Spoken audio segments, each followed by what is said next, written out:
सही है। चल लाइव होते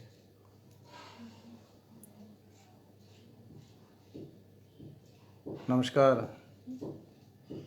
क्या मेरी आवाज़ आ रही है?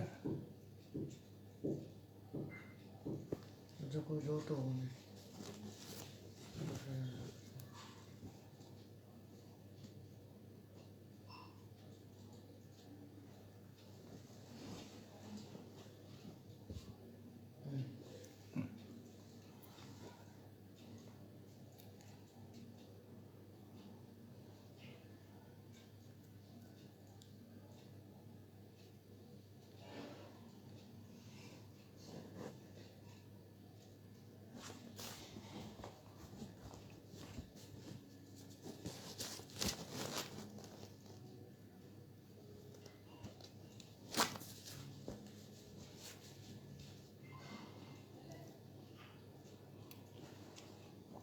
ये मैंने क्लिक कर देख सको कौन कौन जो होएगा था ना कर बता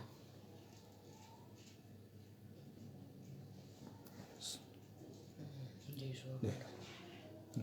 जी नमस्कार, मेरी आवाज़ आ रही है आपके पास? मैं अभी शुरू करूं या कुछ मित्र आ जाने के बाद में?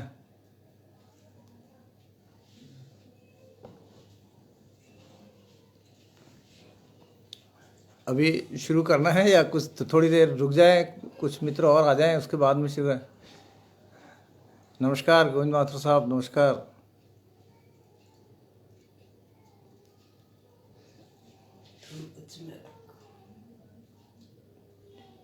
जी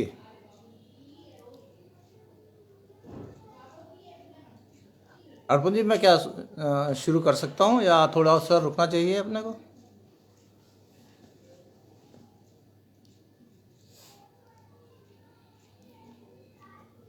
मोबाइल टच में लो थोड़ा।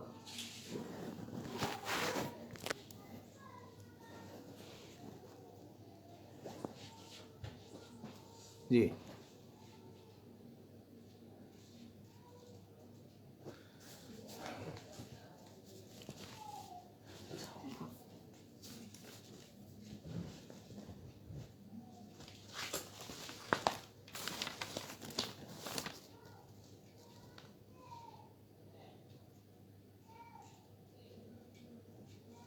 जी अर्पण जी, कुछ संकेत दीजिएगा तो मैं आगे शुरू करूंगा।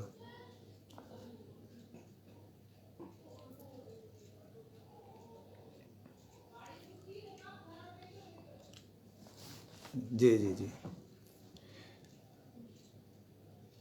नमस्कार मित्रों, जो बाल पर मुझे सुन रहे हैं, देख रहे हैं, उनको प्रणाम।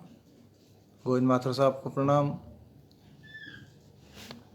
अर्पण जी, मैं सबसे पहले तो जन साहित्य पुस्तकालय और आपका आभारी हूँ कि आपने मुझे ये मंच दिया और मित्रों से रूबरू होने के लिए और अपनी रचना प्रक्रिया और उपन्यास के अंश सुनाने के लिए, साझा करने के लिए मुझे अवसर दिया। इसके लिए मैं आपका आभारी हूँ। मैं सबसे पहले अपने परिवेश के बारे में बात करना चाहता हूँ, जिसने मेरी रचना प्रक्रिया को प्रभावित किया, मेरे लेखन को प्रभावित किया। मैंने जो कुछ भी लिखा, जो कुछ भी सीखा, अपने परिवेश से सीखा है। मेरे जो विश्वविद्यालय है वो मेरे ये परिवेश ही है जिसने मुझे लिखने के लिए प्रेरित किया है। हाँ जी, ठीक है जी, ठीक।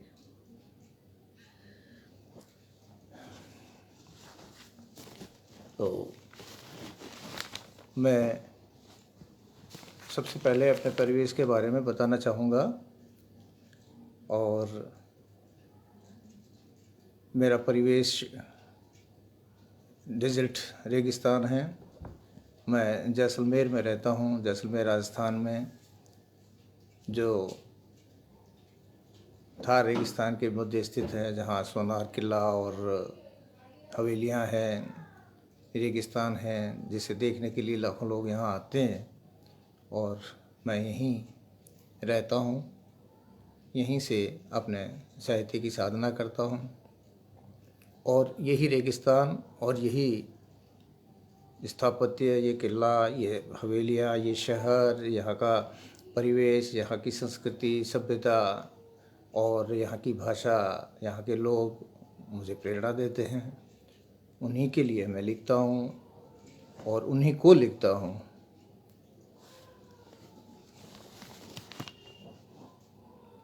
जैसा कि सब जानते हैं, जैसलमेर बॉर्डर एरिया है, सीमावर्ती क्षेत्र है और यहाँ पर जो इतिहास है इसका वो बहुत पुराना रहा हुआ है। और यहाँ से सिल्क रूट था पहले और ओपियम रूट था, तो इस वजह से यहाँ की जो संस्कृति है वो काफ़ी पुरानी है। और यह भारत का जो है प्रवेश द्वार था, जहाँ से होकर आक्रांता यहाँ आया करते थे। यहाँ सारा पहला जो हमला है वो आक्रमण जो है वो जैसलमेर झेलता था। इसीलिए यहाँ के राजपूत भाटी राजपूतों को भड़केवाड़ भाटी कहते हैं। भड़केवाड़ भाटी यानी दरवाज़ा, वीर भाटी, भड़ तो वीर और किवाड़ दरवाज़ा, तो ये जो भाटी थे वो भारत के जो है वो प्रवेश द्वार के रखवाले थे, इसीलिए इनको भड़केवाड़ भाटी कहते थे। इन्होंने मोहम्मद गजनवी का, गौरी का आक्रमण झेला और वही सीमावर्ती इलाका आज भी है। वही प्रवेश द्वार जैसलमेर, ये थार रेगिस्तान आज भी भारत का है, जहाँ पर 65 और 71 के वार हुए। 71 का वार तो सबको है, पता है, जो टैंकों का वार हुआ था वो। यह रेगिस्तान बहुत ही दुरूह और मुश्किल जीवन है यहाँ का। अकाल पड़ते हैं, पानी की कमी है और हमेशा ही जो है वो अभावों में जीवन जिया है लोगों ने। काल, दुकाल, त्रिकाल लगातार यहाँ रहे और मतलब इसके लिए कहते हैं, अकाल के लिए कि घड़ पग पुगल धड़ कोटड़ बाहों बाहड़ मेर, फिरियो घरियो जोधपुर, सिरे जो जैसलमेर। तो जो जैसलमेर जो है वो इसका स्थायी निवास है अकाल का, और इसी की वजह से जो है वो यहाँ का जीवन बड़ा मुश्किल है। मैंने इन्हीं मुश्किल जीवन में से ही अपने जो है वो सरसता के बीज निकाले, अपने पात्र निकाले, और इसी जीवन को जो है मैंने लिखने की कोशिश की है। ये मेरा सौभाग्य था कि जब मैंने ये कुछ समझ आई, 11th में पढ़ रहा था मैं 1974 में, 74 में, तब यहाँ स्वयं प्रकाश जी पधारे थे। स्वयं प्रकाश जी की पोस्टिंग यहाँ टेलीफोन एक्सचेंज में RSA के पद पर हुई। सभी जानते हैं स्वयं प्रकाश जी तो बहुत बड़े कहानीकार तब भी थे और आज तो स्थापित थे ही हैं। अब उन्हीं की वजह से जो है यहाँ पर एक ग्रुप डेवलप हुआ और उन्होंने ही जो है कुछ लोगों को उन्होंने अपने ग्रुप में शामिल किया और उनको संस्कारित किया। उन्हीं में से एक मैं भी था, जो मुझे भी उनके सानिध्य का, उनकी शागिर्दी का सौभाग्य मिला और मैंने उन्हीं से ही कलम पकड़ी, सीखी। और जो कहानी कला है और जो लिखने का जो कुछ भी मेरे पास थोड़ा बहुत भी हुनर अगर मैं ले पाया हूँ तो मैंने उन्हीं से लिया है। मैं उनकी स्मृति को नमन करता हूँ और अपनी बात आगे बढ़ाता हूँ।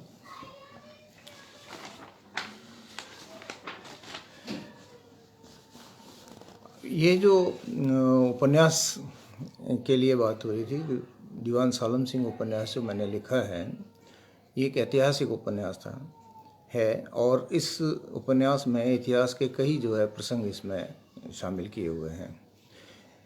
बात ये हुई कि मैं और आईदान सिंह भाटी दोनों मित्र हैं और आईदान सिंह भाटी, जिनको हम IG कहते हैं प्रेम से, प्यार से, वो बाड़मेर में पोस्टिंग थी तब उनकी।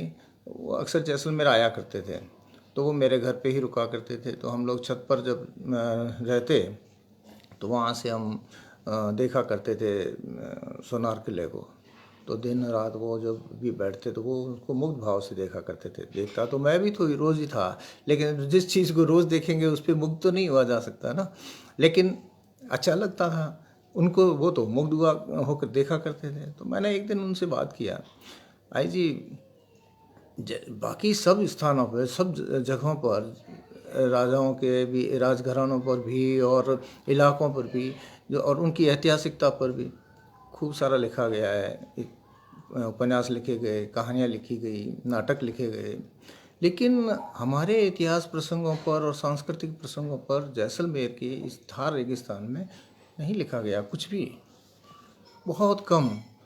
जैसे एक रूठी रानी पे प्रेमचंद ने लिखा था, मित्र जो है वो नाटक लिखा गया, और एक आचार्य चतुर्सेन ने जो है वो लिखा रानी राजकुमारी रत्नावली।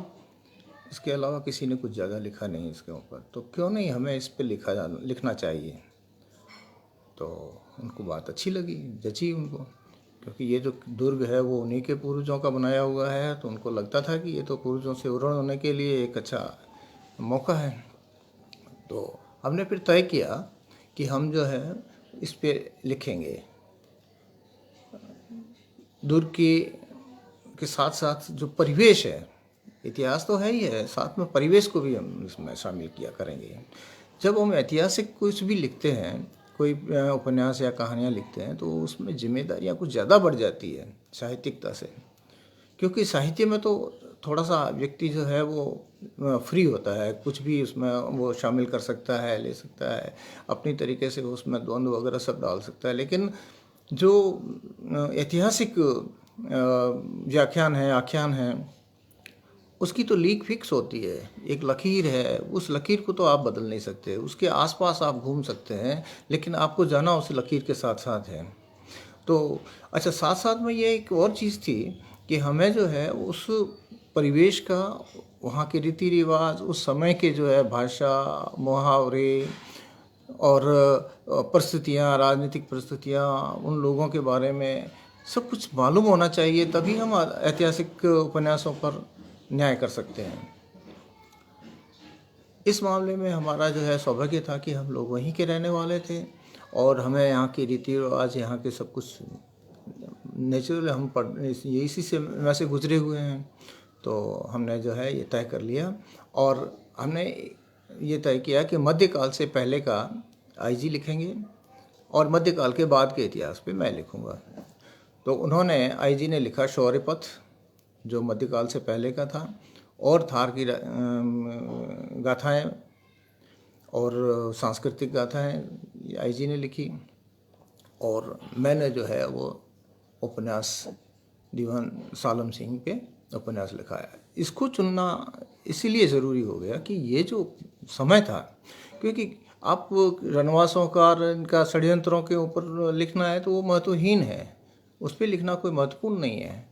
इतिहास प्रसंग जिसने भविष्य को प्रभावित किया हो, उसको दिशा दी हो, क्योंकि भविष्य जो निकलता है वो इतिहास के गर्भ से ही निकलता है। तो भविष्य को जिसने दिशा दी हो, प्रसंगों को लिखने से कोई सार्थकता रहती है। वरना 18वीं सदी या 17वीं सदी को 20वीं 21वीं सदी में लिखने से क्या, तो क्या कोई मतलब नहीं है। 21वीं सदी में 18वीं सदी का व्याख्या आख्यान लिखने से क्या मतलब। लेकिन अगर 18वीं सदी के उन आख्यानों से हमें 21वीं सदी में कोई प्रेरणा मिलती है, या हमें 21वीं सदी में उसकी कोई रिलीवेंसी मिलती है, तो हमें उस ऊपर ज़रूर लिखना चाहिए। और ये जो प्रसंग है दीवान सालम सिंह का, यह 21वीं सदी में भी उतना ही प्रासंगिक है जितना 18वीं सदी में था। क्योंकि आज तो है ना, वो आज जो दीवान सालम सिंह तो एक था, यहाँ आज कई मंत्री है जो सालम सिंह बने हुए हैं, तो उनके जो चरित्र है वो आज हमें भी वैसे ही लगते हैं जैसे पहले उसके थे। तो यहाँ जाकर वो हम जो है वो वापस उसी दौर में पहुँच जाते हैं जहाँ 18वीं सदी में थे, 17वीं शताब्दी में थे। क्योंकि जहाँ राजा अक्षम होता है, वहाँ मंत्री जो है वो अपने सारे अधिकार अपने पास ले जाता है और निरंकुश हो जाता है। तो आजकल जो है वो राजा जो है वो है जन्म, और वो 5 साल के लिए तो जो है वो अक्षम हो ही जाता है एक तरह से, और जो मंत्री है वो हमेशा निरंकुश व्यवहार करते हैं, विधि को अपनी तरफ मोड़ने की कोशिश करते हैं, हर तरीके से अधिकार अपने पास रखते हैं, और हम रात दिन देख भी रहे हैं इन लोगों को। तो ये जो है ये ये प्रसंग जो है वो इस मामले में। दूसरा क्या है, जैसलमेर का एक और था, यहाँ पालीवाल जाति रहती थी, और पालीवाल जो है वो, नमस्कार राजगोपाल सिंह जी सर, बहुत बहुत स्वागत आपका। तो पालीवाल जाति जो रहती थी उसने यहाँ से पलायन किया था, और ड्यू टू सालम सिंह की वजह से उसे यहाँ जैसलमेर छोड़ना पड़ा। वो 500 साल तक यहाँ रहे। उन्होंने यहाँ के ज़मीन को डेवलप किया, यहाँ खड़ी व्यवस्था बनाई, यहाँ का उनका शिल्प, यहाँ के गांव 84 गांव उन्होंने बसाए, और व्यापार किया। यहाँ पर उनकी मंडी थी विराटनगर, जहाँ पर वो व्यापार करते थे। तो उन्होंने बहुत कुछ यहाँ जैसलमेर को दिया था, लेकिन सालम सिंह ने अपने दंभ के पीछे और अपनी लालसाओं और कुचेष्टाओं से उनको यहाँ से पलायन करना पड़ा। तो यह जैसलमेर के लिए बहुत बड़ा सेटबैक था कि यहाँ से बहुत बड़ी आबादी यहाँ से, जो पहले से ही कम थी, और निकल गई डेजर्ट में से। तो यहाँ जो है ये, अगर वो लोग यहाँ रहते तो यहाँ की आर्थिक, भौगोलिक, सामाजिक स्थिति कुछ अलग होती। तो इसने बहुत ज़्यादा प्रभावित किया। तो मैंने यह विषय लिया कि इस कालखंड को मुझे लिखना चाहिए। तो ये एक ऐतिहासिक कालखंड था जिसको मैंने चुना, और इस पर मैंने उपन्यास लिखने की कोशिश की, जिसमें मेरे पास जो है वो सामग्री तो कम थी, अफवाहें ज़्यादा थी इसके बारे में, क्योंकि इसको जो है वो देव और दैत्य की तरह ही व्याख्यायित किया गया था लोक आख्यानों में, न कि एक साधारण पुरुष की तरह। तो मैंने उसे पूरी तरीके से साधारण पुरुष की तरह लेकर, और उसकी पूरी खोजबीन करके कई पुस्तकों में से, और मैंने उसकी पूरी जो है जीवनी निकाली, और उसने पूरे जो है इलाके में और जगह भी किस तरह से प्रभावित किया था जनमानस को, किस तरह से उसने अधिकारों को अपने हाथ में ले लिया, और वो सारी चीज़ें मैंने इसमें लिखने की कोशिश की है। अब ये आता है कि ऐसे सालम सिंह बनते कैसे हैं, कैसे बन जाता है कोई एक, क्योंकि जब बच्चा पैदा होता है तब तो वो इतना क्रूर नहीं होता, इतना जो है वो निरंकुश और अत्याचारी नहीं हो सकता है। लेकिन जब धीरे धीरे समय जब आगे निकलता है तो वो जो है किस चीज़ों से प्रभावित होता है, जिससे कि वो एक सालम सिंह बन जाता है, एक क्रूर शासक, निरंकुश शासक बन जाता है। तो वो जो है मैंने उसमें पहली जो एक छोटा सा मैं एक वाचन कर रहा हूँ, जिससे कि कैसे कोई बनता है सालम सिंह, कैसे बनता है कोई सालम सिंह। हाँ, कुछ संस्कार बच्चे को अपने पूर्वजों से मिलते हैं, मगर उन संस्कारों से आगे निकलकर किसी खौफनाक दुनिया में चले जाना और हत्यारा, निरंकुश, दंभी, बलात्कारी, संवेदनशील, अत्याचारी बन जाना, इसकी तो साधारण कहानी नहीं हो सकती। कुछ विशेष तो है ही, क्यों नहीं होगा, जिसके पिता को भरी सभा में सभी के सामने, उसी के सामने तलवार के घाट उतार दिया जाता है। उसका बेटा जो महज 11 साल का हो, कैसे इस दृश्य को भूल सकता है, कैसे अपने पिता के हत्यारे को माफ़ कर सकता है। सालम सिंह ने भी नहीं किया। इसमें मैंने सन भी दिए हैं, तारीखें, तिथि भी दी हैं, ताकि इसकी ऐतिहासिकता जो है वो बनी रहे। माघ बदी तीज, संवत 1840, शनिवार, मकर संक्रांति 14 जनवरी सन 1784। महारावल मूलराज की राज्यसभा खचाखच भरी हुई थी। महारावल सिंहासन पर तो थे, सरदार अपने अपने स्थान पर थे, और कई सामने बिछी जाजम पर बैठे थे। बात खजाने की चल रही थी। परंपरा के अनुसार खजाने पर दीवान स्वरूप सिंह का नियंत्रण था। महारावल राजकाज से उदासीन भक्ति भाव में लगे रहते थे। राजकुमार राय सिंह को पाई के लिए स्वरूप सिंह पर निर्भर रहना पड़ता था। सत्ता का सारा केंद्र स्वरूप सिंह के पास होने के कारण वह राजकुमार को कुछ गिनता नहीं था। स्वरूप सिंह के खिलाफ शिकायतों पर महारावल ध्यान नहीं देते थे। प्रजा दुखी थी। राय सिंह जवान और समझदार हो गया था। वह पिता को निर्लिप्तता और स्वरूप सिंह के शिकंजे से परेशान था। उस पर एक बात और, स्वरूप सिंह की एक वेश्या रूपा पर जान छिड़कता था। रूपा एक राजपूत सरदार सिंह को चाहते थे। स्वरूप सिंह ने को यह बर्दाश्त नहीं हुआ। उसने सरदार सिंह को गांव भेज दिया। सरदार सिंह गांव न जाकर युवराज राय सिंह की सेवा में लग गया और युवराज को स्वरूप सिंह के खिलाफ भड़काने लगा। राय सिंह को स्वरूप सिंह अब फूटी आंख नहीं सुहाता था। दीवाने की वंश परंपरा और महारावल के निकम्मेपन के कारण वह उसका कुछ नहीं बिगाड़ पा रहा था। तो एक उस दिन राज दरबार में खजाने पर बात चल रही थी। स्वरूप सिंह ने कहा, राज का खर्चा बढ़ रहा है, आय कम हो रही है। हर साल अकाल पड़ने के कारण रैयत पर नए लाग कर लगाने होंगे। मेरी अर्ज है दाता कि पालीवाल मुल्क की सबसे संपन्न जाति है। ये लोग राज्य के कुएं, बावड़ी, नदी, नालों, खेत खड़ीन, दरख्तों, ओरणों को काम में लेते हैं। खेत खड़ीनों में धान होता है। पशुओं को रणरोई ओरण में चराते हैं।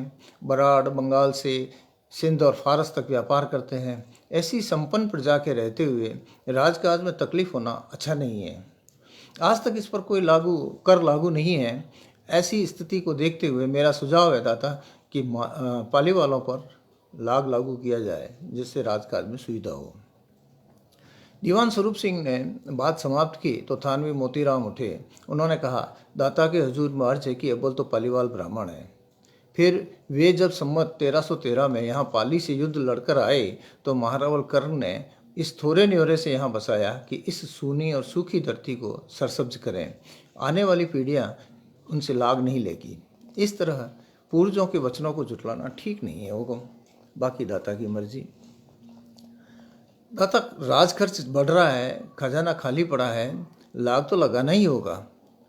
स्वरूप सिंह ने दृढ़ता से कहा, पर दीवान साहब, हम ब्राह्मणों पर कर लगाकर पाप के भागी नहीं हो सकते। यह हमारी परंपरा के खिलाफ है। राय सिंह ने सीधे विरोध किया। स्वरूप सिंह युवराज की तरफ मुड़ा। राज परिवार में मनमाना खर्च होता है, बिना आवक के कैसे होगा? इस तरह का सीधा हमला युवराज को अखर गया। उसके मन में झाड़ तो उठी, पर दबाते हुए बोला, कोई और इंतजाम कर लेंगे, पर ब्राह्मणों पर लाग नहीं लगाएंगे। कुंवर साहब, आप तो हो डोफा, राजकाज यूं ही नहीं चलता। स्वरूप सिंह ने युवराज का मजाक उड़ाते हुए कहा तो राय सिंह भड़क गया। क्या कहा? डोफा? तेरी तो। इससे पहले कि स्वरूप सिंह संभल पाता, उसने झट से उसका सर कलम कर दिया। सर कटे धड़ से खून की नदी बह निकली। खून से लथपथ तलवार लिए राय सिंह क्रोध से कांप रहा था। सारी राजसभा सकते में आ गई। महारावल मूलराज यह दृश्य देख भय से पीले पड़ने लगे। सबकी सांसें जम गई। अचानक बरसलपुर, झिंझिनियाली, बीकमपुर आदि के ठाकुरों ने युवराज राय सिंह का जयकारा किया और चिल्लाने लगे, देखते क्या हो युवराज, आगे बढ़ो, मार डालो महारावल को, छीन लो सिंहासन। युवराज गद्दी पर नहीं बैठा। जादवपुर महारावल राय सिंह की जय। इसी शोर के बीच महारावल को होश आया। जयकारे गूंज रहे थे और राय सिंह खून सनी तलवार लिए क्रोध से कांप रहा था। महारावल तुरंत उठे और अंदर भाग गए। वहां से छबा निवास में जा घुसे। छबा निवास के दरवाजे बंद कर दिए गए। सब ने युवराज राय सिंह से खाली सिंहासन पर बैठने का आग्रह किया, मगर युवराज नहीं बैठे। उन्होंने कहा, इतिहास में मैं पुत्रहंता नहीं बनना चाहता। हमारे वंश में कभी किसी ने अपने पिता को मारकर सिंहासन नहीं हथियाया। मैं भी यह पाप नहीं करूँगा। मगर महारावल अब बूढ़े हो चुके थे। वे भक्ति में रहते थे। राज आप ही संभालें। झिंझिनियाली ठाकुर ने कहा तो हाँ हाँ के स्वर गूंज उठे। युवराज राय सिंह ने उन्हें शांत करते हुए कहा कि आप सबकी राय है तो मैं दाता के नाम से ही राज चलाऊंगा। युवराज सिंहासन के पास आकर खड़े हो गया और युवराज के जयकारे लगने वो गूंज उठे।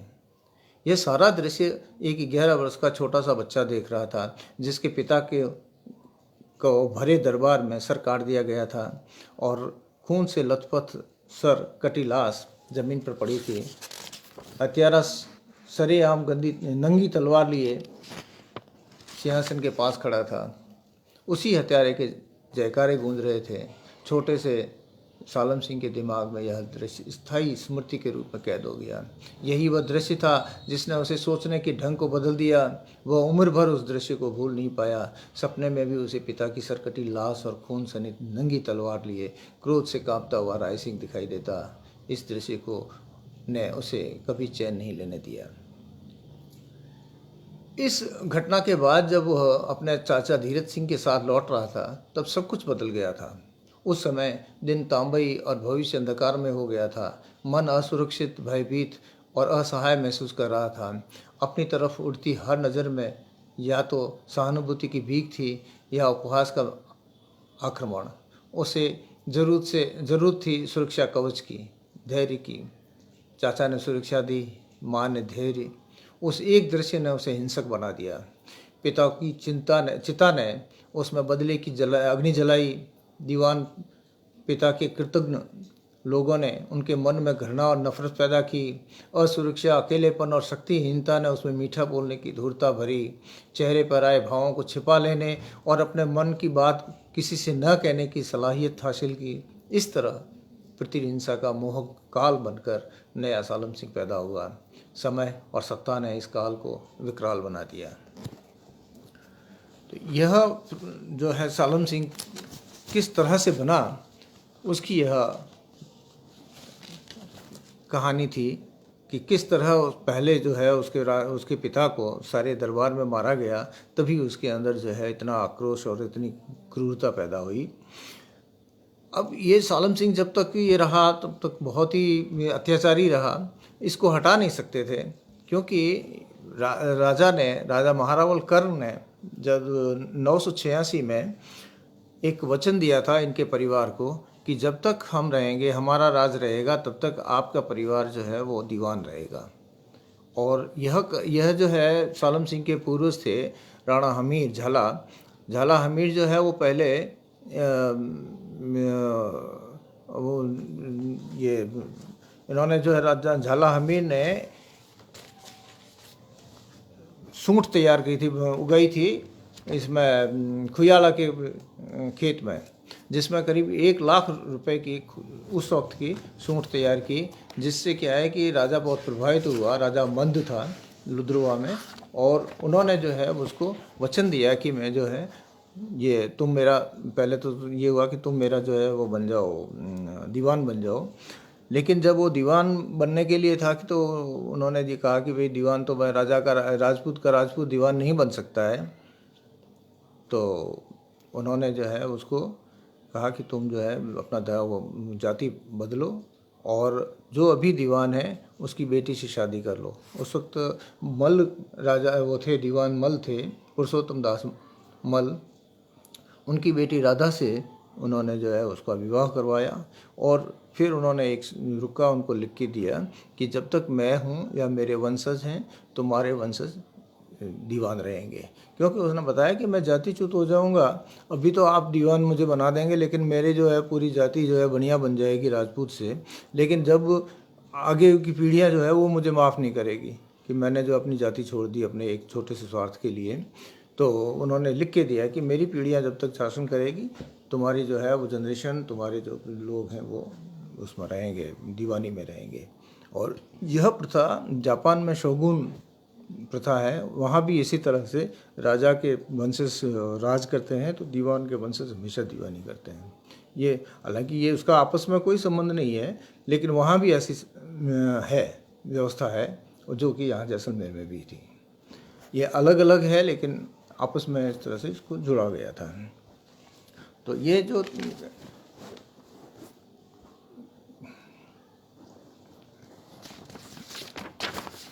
दीवान जो सालम सिंह था, इसका क्या है, इसने जो है वो 5 शादियां कर रखी थी, और इसने सारे जो नियम थे वो अपनी जाति के दूसरे वो सब इसने बदल दिए थे। और ये जो है वो हमेशा अपनी तरीके से काम करता था। इसने 5 विवाह किए और 2 पासवान थी इसके पास।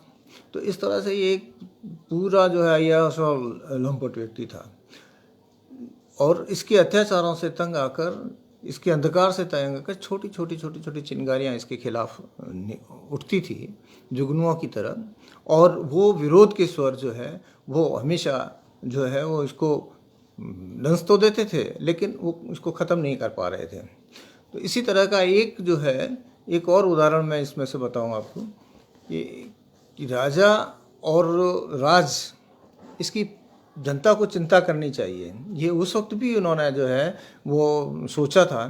तो एक माड़ेची ठकुरानी थी, उसने जो है वो ये किया कि अपने बेटे को, जब ये राय सिंह ने मूलराज को गद्दी से उतारा और खुद अपने हाथ में शासन ले लिया, तो यह बात उनको अच्छी नहीं लगी कि ये जो एक छुरछंडी का राज हो गया, लड़के जो है शासन पे काबिज हो गए, जबकि इससे क्या है हमारी जो जैसलमेर की इज्जत प्रतिष्ठा दूसरे देशों में भी ख़राब होगी और यहाँ भी जो है शासन सही तरीके से नहीं चलेगा। तो उन्होंने जो है इसको कर दिया, रोका इसको, और उसने कहा अपने बेटे को कि तुम जाकर अपनी पिता को अगर विरोध भी करते हैं तो उसको न मानते हुए और मूलराज को वापस गादी पर बिठाओ, क्योंकि जनता को, रैयत को हमेशा राज्य की प्रतिष्ठा का ध्यान रखना चाहिए। सत्ता किन हाथों में है, कैसे चल रही है, शासक गरिमामय आचरण कर रहा है या नहीं। यदि शासक सत्ता की योग्य नहीं है तो तुरंत उसे हटा देने की चिंता करनी चाहिए। देश की प्रतिष्ठा ही रैयत की प्रतिष्ठा है। शासकों से ही सारा देश प्रतिबिंबित होता है। जो रैयत निर्लिप्त रहती है, समय आने पर दुखी होती है। मुल्क में सत्ता सही हाथों में रहे, यह देखना हर प्रजाजन का फर्ज है। जो सिर्फ अपने स्वार्थ का ध्यान देती है वह और अन्य बातों को फालतू समझती है, वो पशु समान है, जिसे कोई फर्क नहीं पड़ता है कि उसका मालिक कौन है। तो लेकिन एक जनता को, एक व्यक्ति को यह फर्क पड़ता है कि उसका शासक कौन है और वो शासक गरिमा में व्यवहार कर रहा है या नहीं कर रहा है। ये हमें हमेशा देखते रहना चाहिए। तो इस तरह के कई प्रसंग जो है वो उस समय जो उस काल क्षेत्र में आए, जिसको मैंने इस उपन्यास में शामिल किया है। इसी तरह से इसके खिलाफ जो लोग खड़े हुए, सालम सिंह के खिलाफ खड़े हुए, उसमें उसकी पासवान का लड़का, जो खुद सालम सिंह का ही लड़का था, और सालम सिंह की 5वीं बहू जो उससे 30 साल छोटी थी, वो भी खड़ी हुई। और उन्होंने जो है जिस तरह से उसके साथ में उन्होंने जो एक षड्यंत्र रचा था और एक विरोध का जो है एक माहौल तैयार किया था, या विरोध का जो उन्होंने अपना तरीका अपनाया था, उसका एक प्रसंग जो है वो मैं आपको सुनाना चाहूँगा। बाहर अंधेरा गहराने लगा था। धाटन बहू, जो उसकी 5वीं पत्नी थी सालम सिंह की, धाटन बहू के कमरे में गुलाबी हमेशा दीवट जला जाया करती थी, आज नहीं आई। पूजा के आलय में ज्योति जगमगा रही थी। उससे हल्का सा उजास फैला था, मगर वह तो पर्याप्त नहीं था। दीवट तो चाहिए ही। उसने सोचा ही था कि दरवाजे पर एक दीवट लिए नौजवान खड़ा था। दीवट की रोशनी में उसका चेहरा दिप दिप कर रहा था।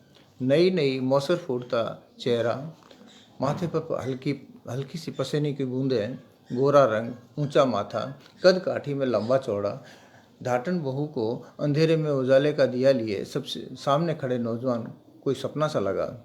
उसे लगा जैसे उसके ख्याल ने मूर्त रूप ग्रहण कर लिया है और साक्षात सामने आके खड़ा हो गया है। वो अचंभित चकित उसे देखती रही। नौजवान दीवट लेकर अंदर आया। सारा कमरा रोशनी से जगमगा उठा। यह रोशनी दीवट की थी या उस नौजवान की? रोशनी से कमरा जगमगाया या धाटन बहू का हृदय? नौजवान दीवट रखकर थोड़ा रुका, फिर जाने को उद्यत हुआ। धाटन बहू जागी। यह तो जा रहा है। कौन हो तुम? मैं आपका कारिंदा हूँ हुक्म।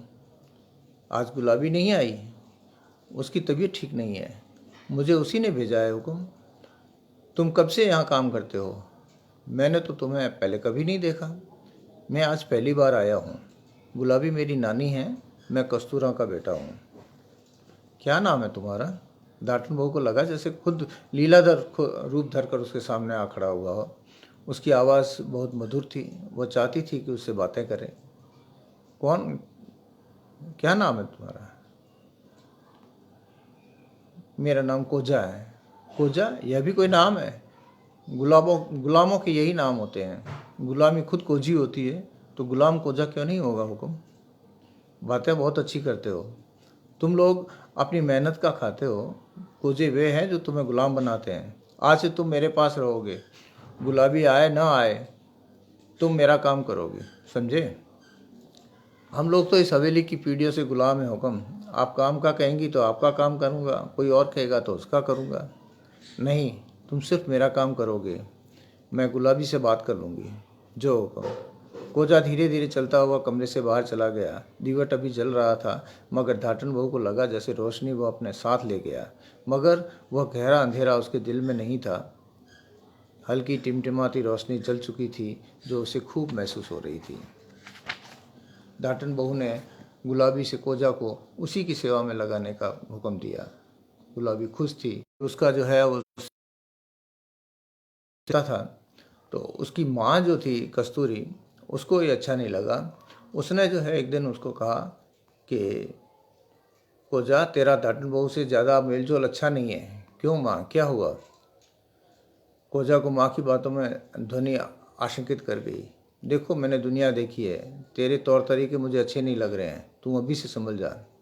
मैंने क्या किया है माँ? हाजिरी बजा रहा हूँ, और क्या। यहाँ तक तो ठीक है, पर तू मर्यादा मत लाग देना। कैसी मर्यादा? देख, तू दीवान शाह का बेटा है, इस लिहाज से धाटन बहू तेरी माँ हुई, इस बात को गांठ मान ले। मैं दीवान शाह का बेटा हूँ, तुम कहती हो, और कौन कहता है? सारी दुनिया को पता है, तेरा रंग रूप कद काठी सभी उन्हीं पर तो है। मैं कस्तूरी का बेटा हूँ, बस। मेरा बाप कोई नहीं। गुलाम का कोई एक बाप नहीं होता, वह जिसकी सेवा में होता है वही उसका बाप होता है। मैं दीवान शाह को अपने बाप नहीं मानता।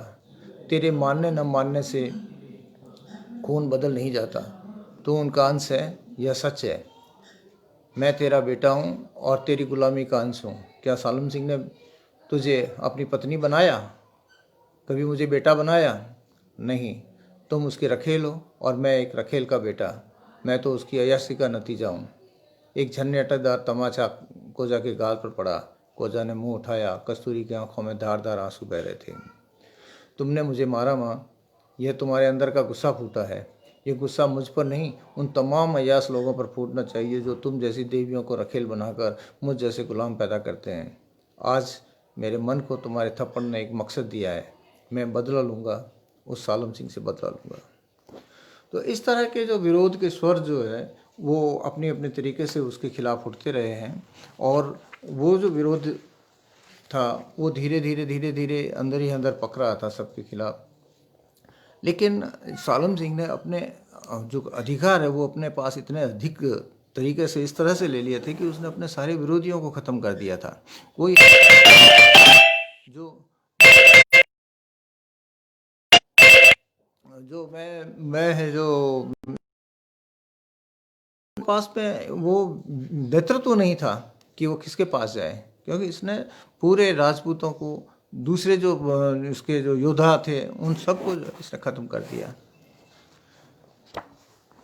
तो इस तरह से जो है वो इसने अपना अधिकार हाथ में लेने के बावजूद इसने कई काम किए। इसने युद्ध भी लड़े, इसने जो है वो देश की सीमाओं को बढ़ाने का काम भी किया।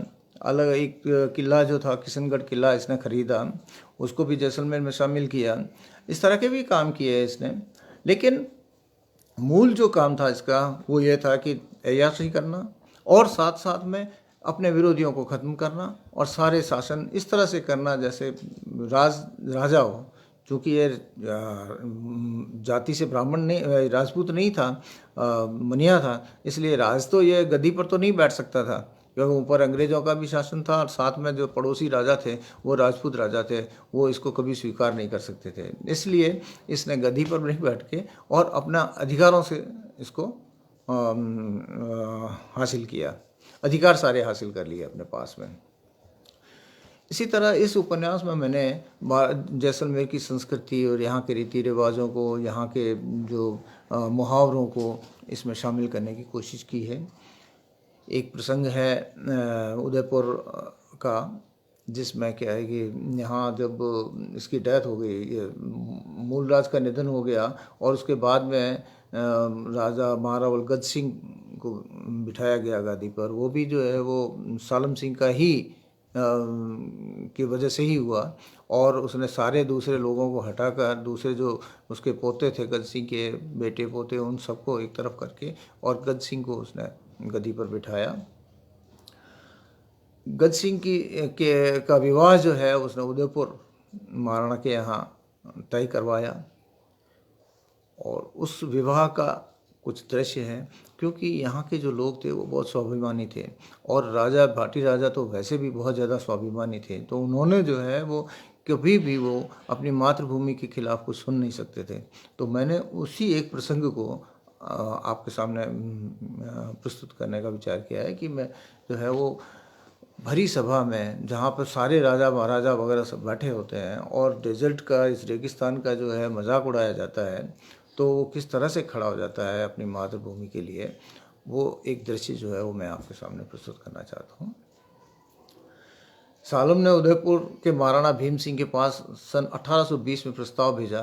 रस्म के अनुसार महाराणा ने नारियल भेजा, उसे स्वीकार कर लिया गया। इस प्रकार राजकुमारी रूप कंवर ने महारावल गद सिंह का विवाह तय किया और महाराणा की एक अन्य कन्या कीकाबाई किशनगढ़ के राजकुमार मोखम सिंह और दूसरी राजकुमारी अजब कंवर का विवाह बीकानेर के राजकुमार रतन सिंह से होना निश्चित हुआ। ये सारे ऐतिहासिक तथ्य हैं और इतिहास सिद्ध है सारी चीज़ें। अचानक एक दिन विवाह का शगुन आया। महारावल गद सिंह उस दिन देवीकोट ग्राम गए हुए थे। 5वें दिन पानी ग्रहण था। इतने कम समय में बारात सजा कर ले जाना मुश्किल था। यही तय हुआ कि महारावल देवीकोट से ही उदयपुर प्रस्थान कर जाएं, बारात पीछे आ जाएगी। बारात 1-2 दिन देर से भी पहुंच गई तो भी कोई बात नहीं, विवाह का मुहूर्त न निकल जाए। देवीकोट संदेश पहुंचते ही महारावल अपने 7 साथियों के साथ ऊँटों पर ही उदयपुर के लिए रवाना हो गए।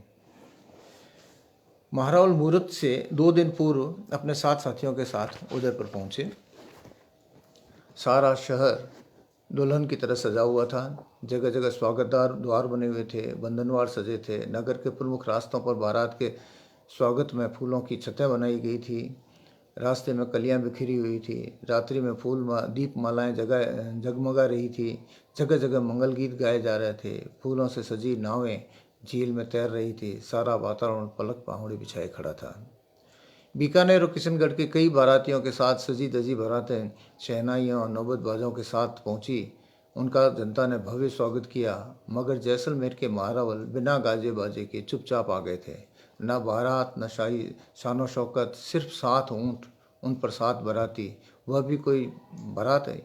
जैसलमेर का जानी डेरा बारात का पंडाल सूना था, जबकि बीकानेर और किशनगढ़ के जानी डेरों में खूब चहल पहल और गहमागहमी थी। वे दोनों ही डेरे हाथी, घोड़े, ऊँट, रथ, पालकी से सुशोभित थे। जैसलमेर के डेरे पर मात्र 7 ऊँट चारा चरते, अरढ़ाते, मूदते, पूंछ पटक रहे थे। जैसलमेर के डेरे पर ऊँटों के मुंह से झागों की बदबू आ रही थी, जबकि इन दोनों डेरों पर गुलाब केवड़े की खुशबू तैर रही थी। नए नए कपड़ों में सजे धजे लोग चहक रहे थे। दिन में श्री गणेश पूजन और तेल चढ़ाने का रस्म हुआ। शाम को महफिल सजी। बीच में सबसे ऊपर उदयपुर के महाराणा भीम सिंह का सिंहासन था। उनके दाईं और 3 आसनों पर तीनों दूल्हे विराजमान थे। उनके बाद आमंत्रित अतिथि राजा महाराजा राजकुमार चांदी की कुर्सियों पर विराजमान थे। नीचे मखमली हीरानी कालीन बिछा था। चारों तरफ सोने चांदी के महीन काम वाली झालरें लटक रही थी। सोने के जाम जिन पर हीरे पन्ने जड़े हुए थे पेश किए गए। साथ में तला व सूखा मेवा, मुर्गे व पनीर के पकोड़े परोसे गए थे। आकाश से के तारे नीचे उतर आए और ऊपर बंधी रस्सियों में लटक गए। तारों के पीछे से रात ताकने लगी। झलमलाती रोशनी में तारों पर कदम रखे लोग जैसे स्वर्ग में पहुंच गए थे। गुलाब, चंपा, चमेली, केवड़े की खुशबू से पंडाल सरोबार था। ऐसे में दूर दूर से नाचने के लिए एक से एक नामी गिरामी नर्तकियाँ गणिकाओं को आमंत्रित किया गया। वे अपनी भाव भंगिमाओं और हाव भाव और हस्तपद से संचालित कहर ढा रही थी। सोने के हार, मोतियों की मालाएं, हीरे की अंगूठियां ग्रहण करती बाई जी थक कर पसीने से भीग गई थी। उनका गहरा श्रृंगार बिखरने लगा था। बड़े बड़े पंखों से हवा करते गुलाम पस्त हो रहे थे। घी के दियों की कतार में कई दिए बुझने लगे थे। सारा वातावरण नशे में चूर हो गया था। ऐसे में बीकानेर के राजकुमार रतन सिंह ने महारावल गद सिंह से कहा, क्यों महारावल साहब, कभी देखी है ऐसी महफिल? गद सिंह मुस्कुरा दिए। किशनगढ़ के राजकुमार मोकम सिंह बोले, महफिल की बात करते हैं, जैसलमेर में पानी भी मिल जाए तो बहुत है हुक्म। आप दोनों को हम आमंत्रित करते हैं, आप वहाँ पर जा रहे हैं, आप जो चाहेंगे हाजिर हो जाएगा। क्या हाजिर करेंगे राहुल साहब? अंगूर, सेब, गुलाब की शराब या गोवा की काजू फेनी? रतन सिंह हकारत से मुस्कुराए। कुंवर मोहकम सिंह हंसे। ये हाजिर करेंगे रेत। रेत की सिवा है क्या वहाँ? पड़े एक तरफ निर्जन उजाड़ में अकेले। रतन सिंह ने फिर ठिठोली की। राहुल ने घूंट पीकर कहा, निर्जन में अकेला रहता है, तपसी या शेर? समझे हुक्म? आप क्या हैं, तपसी? नहीं नहीं, विवाह रचाना है, शेर है शेर। अब राहुल के सब्र का पैमाना छलक गया। वह गुस्से से लाल हो गए, हुंकार कर उठे, तलवार खींचकर बोले, हाँ हाँ, हम शेर हैं। इस भरी महफिल में सारी धरती के राजा महाराजा और सूरवीर विराजे हैं। हम चुनौती देते हैं कि किसी में शेर का कलेजा हो तो आए हमारे सामने। हिंजड़ों की तरह हंसी ठट्ठे करने से कुछ नहीं होता।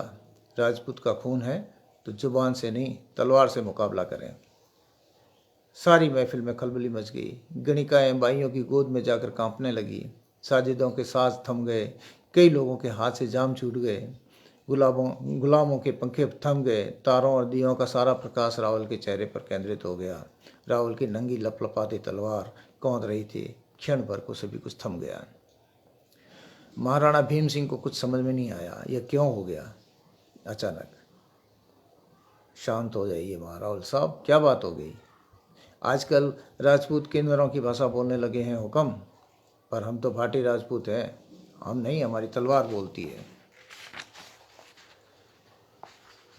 कौन किन्नरों की भाषा बोल रहा है राहुल साहब? आपकी ये दो पावने हुक्म। हम काफ़ी देर तक सुनते रहे, सहन करते रहे, पर हमारी मातृभूमि का अपमान हम कभी बर्दाश्त नहीं कर सकते। हमारे पूर्वजों ने जिसके लिए साके किए, हम उस जुल्म के खिलाफ एक अक्षर नहीं सुन सकते। महाराहुल का कोप जरा भी कम नहीं हो रहा था। वह तलवार लिए अडिग खड़े थे। यह तो आपने ठीक नहीं किया। इस तरह की गलत और हल्की बातें आप दोनों को शोभा नहीं देती। महारावल का क्रोध जायज़ है। शाहपुरा न्यायाधीश अपने आसन से उठे और दोनों कुमारों की तरफ मुखातिब होकर बोले। महाराणा को लगा मामला गंभीर है। उन्होंने बीकानेर और किशनगढ़ नरेशों से आग्रह किया कि वे अपने कुमारों को शांत बैठने को कहें। महाराणा अपने आसन से उठकर महारावल के पास आए और उनसे तलवार म्यान में डालने की प्रार्थना की। साथ ही उनको पहुंची ठेस के लिए क्षमा याचना की।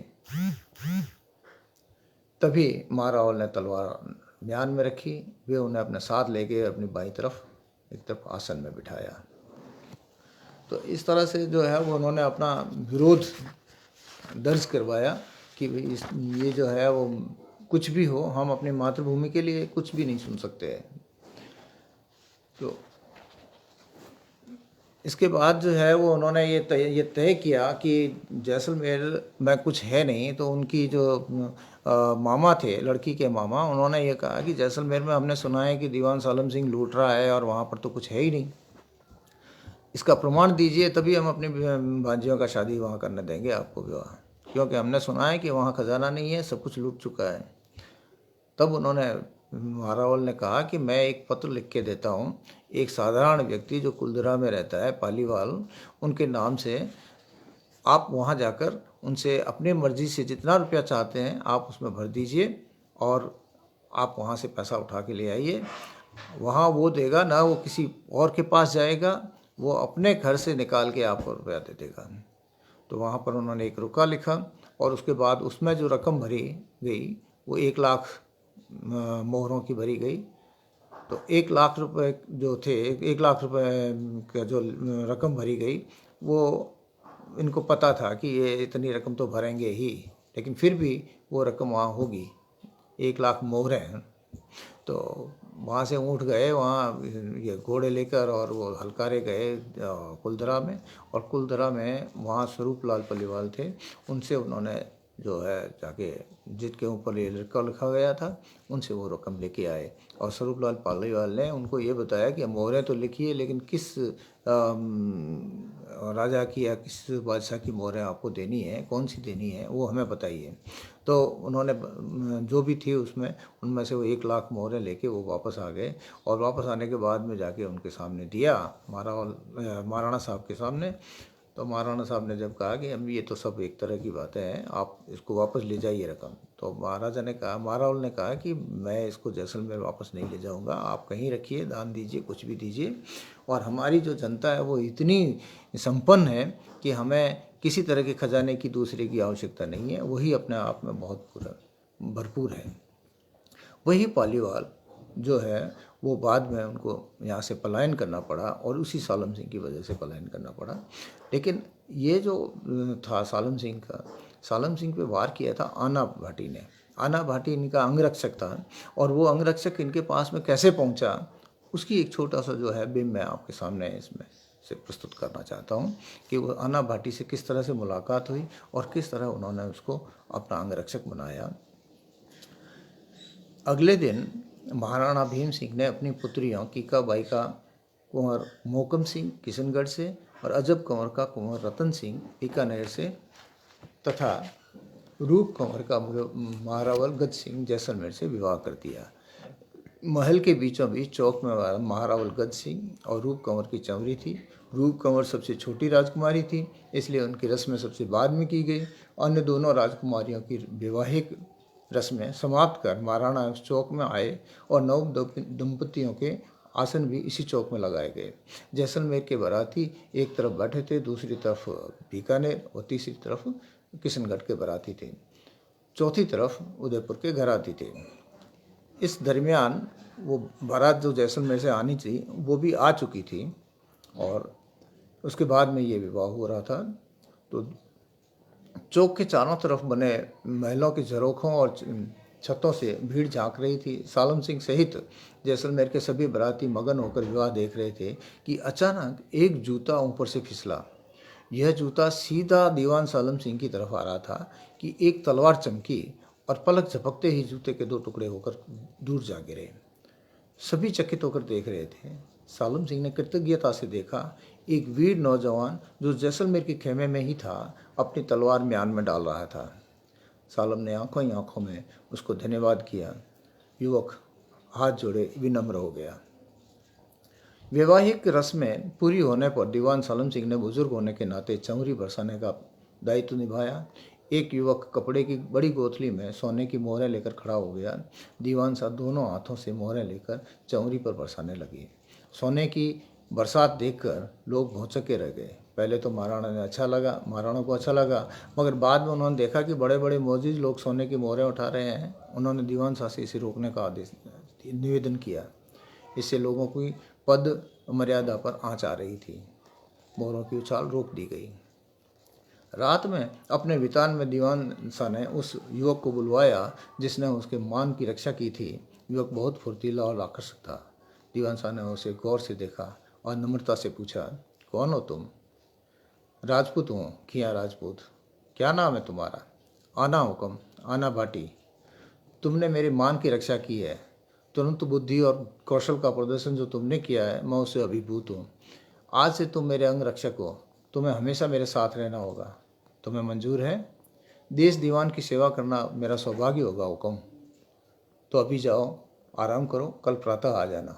जो हुक्म। आना जोहार करता हुआ अपने शिविर में चला गया। तो ये तो आना भाटी था, उसको उन्होंने अंगरक्षक बनाया। लेकिन स्थितियाँ इतनी मोड़ ली कि इसी आना भाटी ने सालम सिंह पर वार किया था तलवार से, जबकि वो तलवार का वार उसके सर पे इसी तरह का एक साफा बांधा हुआ था और साफे पे लगकर और कंधे तक लग गया, कंधे में घुस गया। वो उसका सर नहीं कट पाया, लेकिन यहाँ पर एक बड़ा घाव हो गया था, कंधे के पास में बच गया था वो। लेकिन उसने उसको इतना गहरा घाव दिया था कि वो उसी घाव में ही, और उसके बाद में उसकी पत्नी ने उसको जहर देकर मारा था। वो एक अलग कहानी है। लेकिन ये जो है वो जो भी घटना हुई वो पाली वालों के पलायन के बाद में हुई। पाली वालों पर की लड़की से सालम सिंह विवाह करना चाहता था, और स्थितियां ऐसी बनी कि उन्होंने, वो तो ब्राह्मण थे पालीवाल और स्वाभिमानी थे, उन्होंने मना कर दिया कि हम अपनी लड़की तुम्हें नहीं दे सकते। तुम महेश्वरी हो और हम ब्राह्मण हैं, ब्राह्मण की लड़की है, और दूसरा तुम्हारा जो है उम्र 55 साल के आसपास है, 50-55 के आसपास, और हम जो है वो बहुत, ये लड़की जो है बहुत कमसिन है, हम तुम्हें नहीं दे सकते ये लड़की। लेकिन सालम सिंह तो निरंकुश था, उसको तो उसने तो कभी ना सुना ही नहीं था। तो उसने उनको जो है वो चैलेंज किया कि तुम लोग जो है या तो मेरे को इसका मेरे से ब्याह करवा दो, नहीं तो तुम्हारे घरों पे मैं घोड़े फिरवा दूंगा। और उसी के लिए एक मीटिंग, काठोड़ी गांव है यहाँ पर, वहाँ पर राम मंदिर का जो है वो कलश चढ़ाया जा रहा था, मुहूर्त होना था। वहाँ पर ये सारे पालीवाल ब्राह्मण वहाँ आए हुए थे। उन्होंने जो है वो एक मीटिंग रखी थी और उस मीटिंग में ही उस जो मुहूर्त था वो तो हुआ नहीं और यह निश्चित किया गया कि इसके बारे में आपने हमें क्या फ़ैसला करना है। तो उसके काफ़ी जो है द्वंद्व और तर्क वितर्क के बाद में ये तय हुआ कि हमें पलायन करना है, क्योंकि हम वॉरियर नहीं हैं। पालीवाल जो है वो सब कुछ थे, व्यापारी थे, किसान थे, ब्राह्मण थे, मुहूर्त निकालते थे, सब कुछ करते थे, लेकिन वो वॉरियर नहीं थे। वॉरियर नहीं होने की वजह से वो युद्ध कला में निपुण नहीं थे और वो नहीं चाहते थे कि वो किसी तरह की दूसरे लोगों को बुलाकर या बाहर से जो है लोगों को बुलाकर हायर करके और यहाँ पर जो है वो खून खराबा करे या इसको करे, तो उन्होंने वो काम किया नहीं था। तो उन्होंने कहा कि हमें अक्षम राजा के यहाँ कभी रहना नहीं चाहिए, यह नीति की बात है, तो हम इस प्रदेश को ही छोड़कर चले जाएंगे। और वो निश्चित रूप से यहाँ से उस काठोड़ी गांव में वो होने वाली मीटिंग में उन्होंने तय कर दिया कि वो जाएं।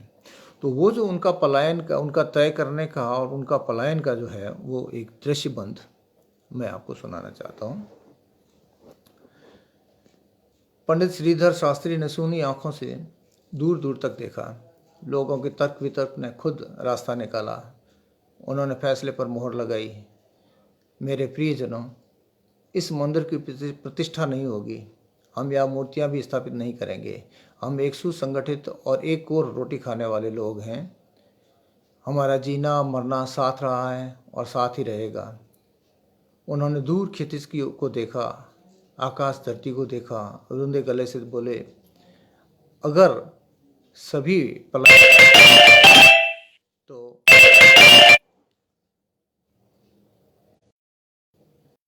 अगर सभी पलायन का फैसला करते हैं तो यह सबको बाध्य है।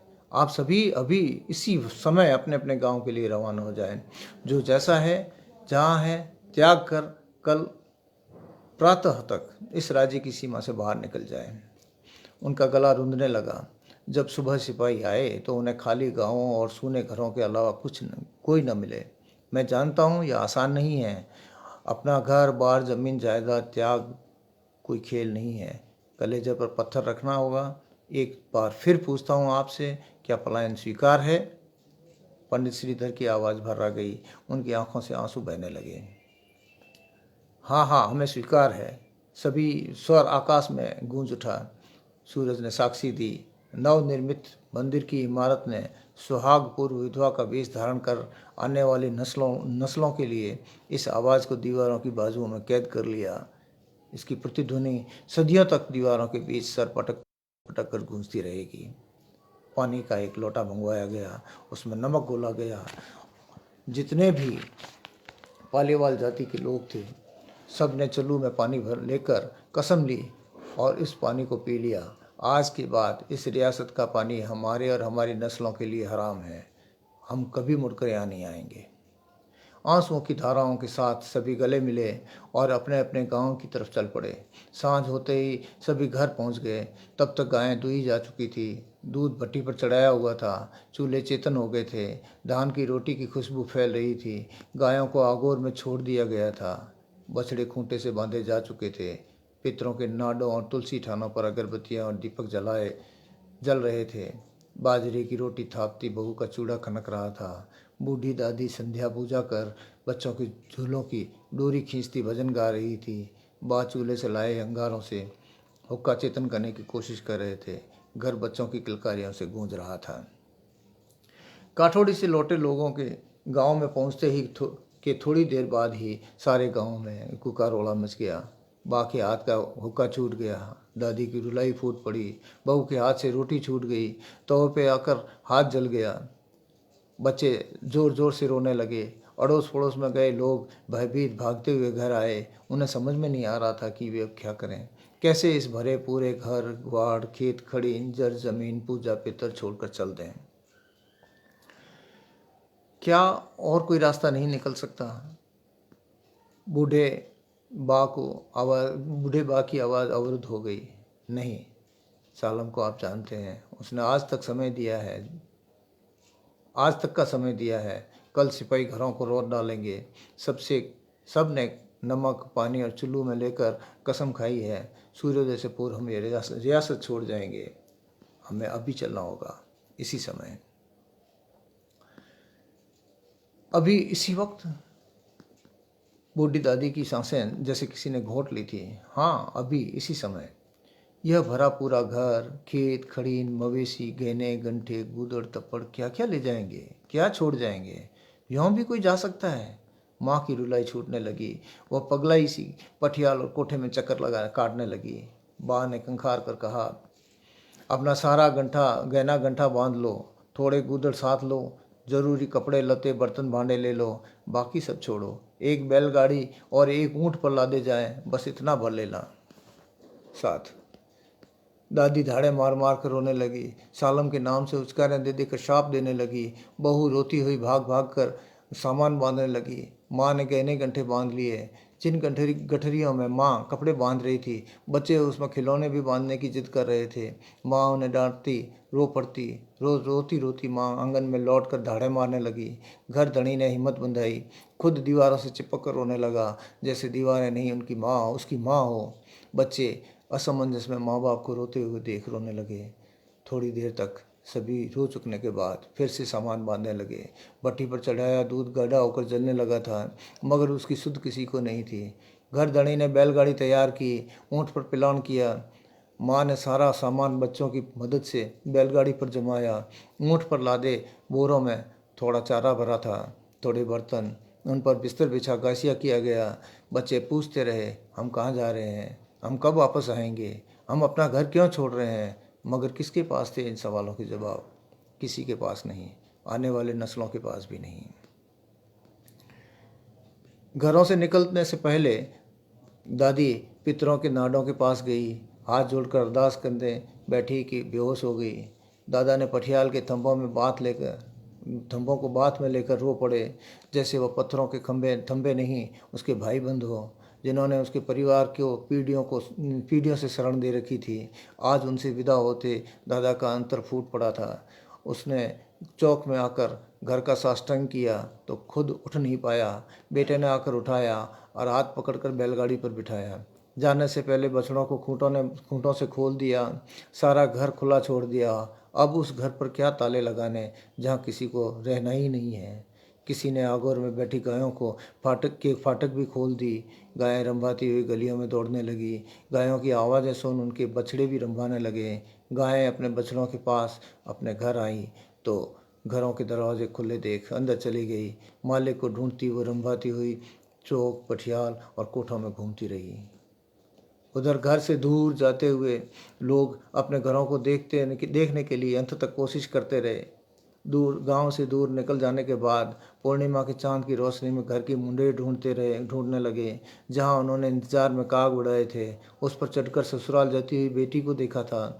जहां श्राद्ध में अपने पितरों के लिए कागोल रखी थी, वहीं मुंडेर रेत के गुबार में धुंधली होने लगी थी। रेत धीरे धीरे आसमान तक उठ गई थी। पूर्णिमा के चांद और तारों ने थोड़ी देर उन्हें देखा और फिर रेत और बादलों में मुंह छुपा लिया। बादलों के घेर आने से रात का अंधेरा गहरा गया था। बिजली कड़कने लगी थी। मूसलाधार बारिश के बीच कारवां चल पड़ा था। कभी कभी बिजली की चमक रास्ता दिखाती और लोप हो जाती।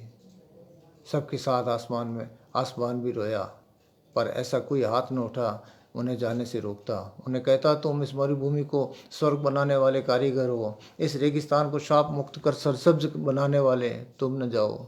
तुमने इस भूमि पर भविष्य का निर्माण किया है, तुम न जाओ। तुमने दूर दूर तक इसकी कीर्ति बढ़ाई है, तुम न जाओ। तुम भी तो इसी माटी की संतान हो, तुम्हारा शरीर भी इसी धरती आकाश हवा पानी और अग्नि से बना है, तुम न जाओ। पर नहीं, कोई नहीं आया। वे चलते रहे और एक ही रात में रियासत छोड़ गए। यहाँ पर एक उनका जो एक झोरावा है वो मैंने दिया है। झोरावा एक याद होती है जहाँ पर आदमी जो है वो अपनी यादों को उसमें व्यक्त करता है, और एक वो जो पाली वालों का झोरावा है वो मैंने इसमें दिया है ताकि ये एक सुरक्षित हो जाए, एक दस्तावेज़ है।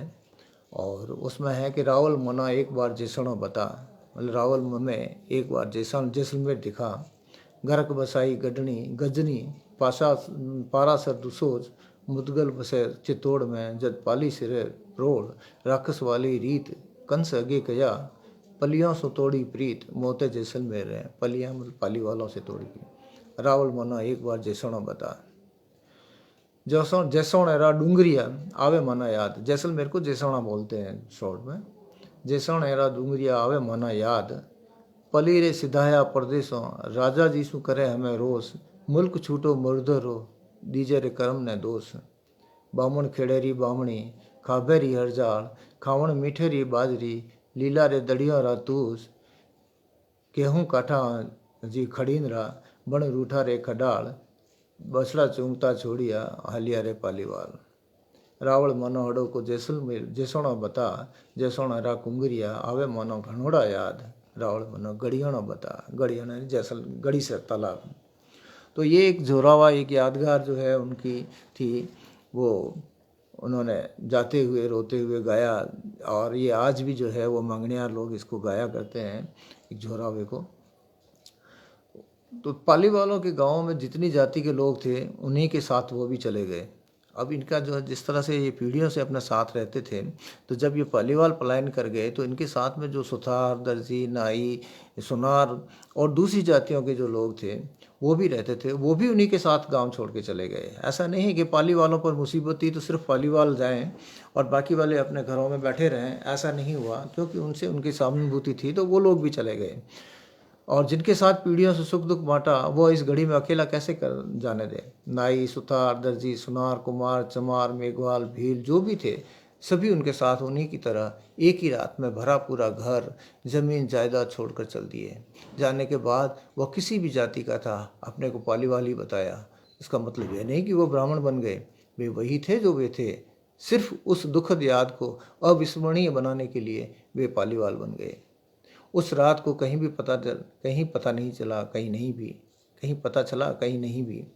पर सुबह जब सिपाहियों के घोड़े जमीन रौदते गांव में पहुंचे तो उन्हें पशुओं के अतिरिक्त कोई न मिला।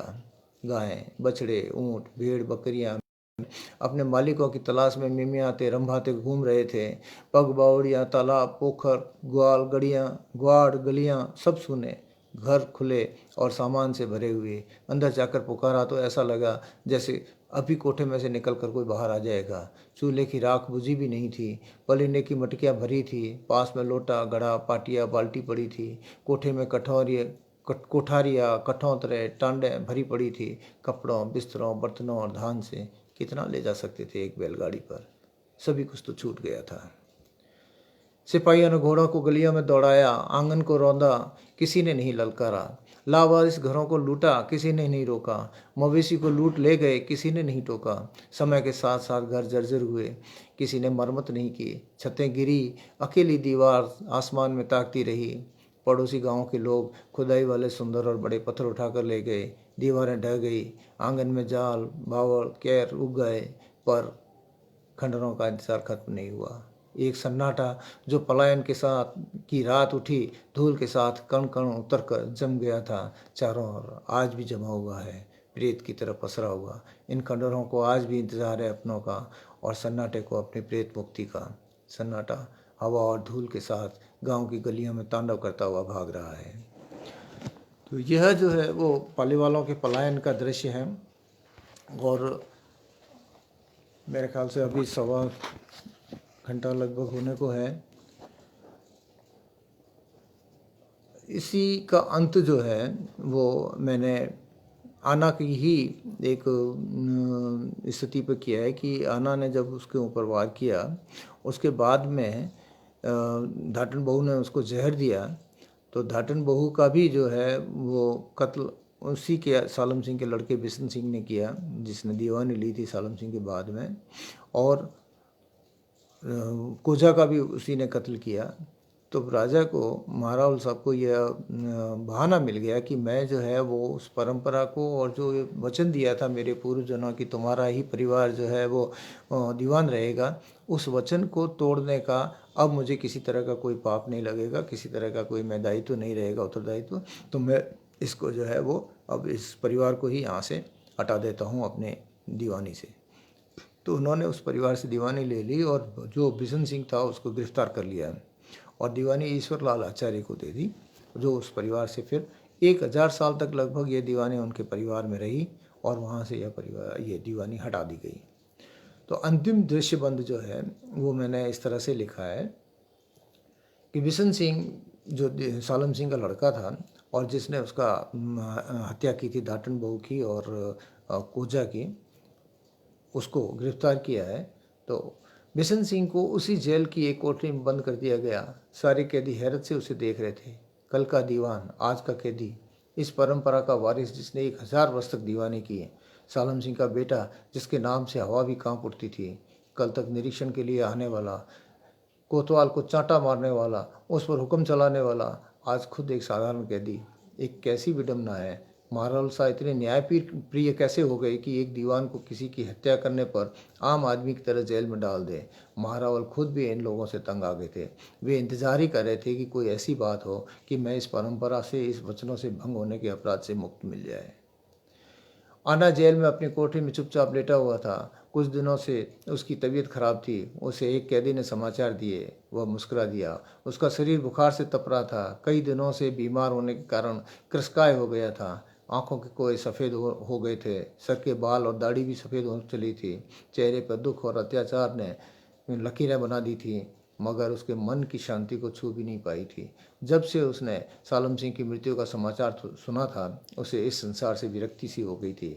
खाना पीना बात करना उसने लगभग बंद ही कर दिया था। बिशन सिंह की गिरफ्तारी का समाचार सुनकर भी आना अविचल लेटा था। उसे न खुशी हुई न गम। उसे समाचार सुनाने वाला कैदी उससे काफ़ी घुलाव मिला था। आज आना कुछ अलग ही था। उसने अपनी तरफ भी नहीं देखा, उसकी तरफ भी नहीं देखा।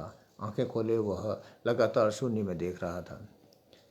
क्या बात है आना, आज इस तरह क्यों देख रहे हो? मेरी बात का भी जवाब नहीं दे रहे। कैदी ने उसे झिंझोड़ा। आज सारी बातें खत्म हो गई है भाई, अब कुछ भी शेष नहीं है। आना टकटकी लगाए देख रहा था। कौन सी बात है आना?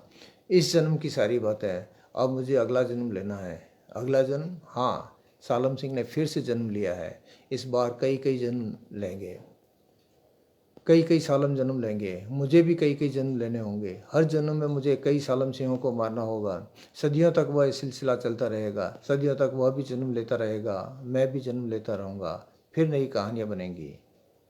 मगर सुनो, सदियों तक सारी कहानियाँ एक जैसी होंगी।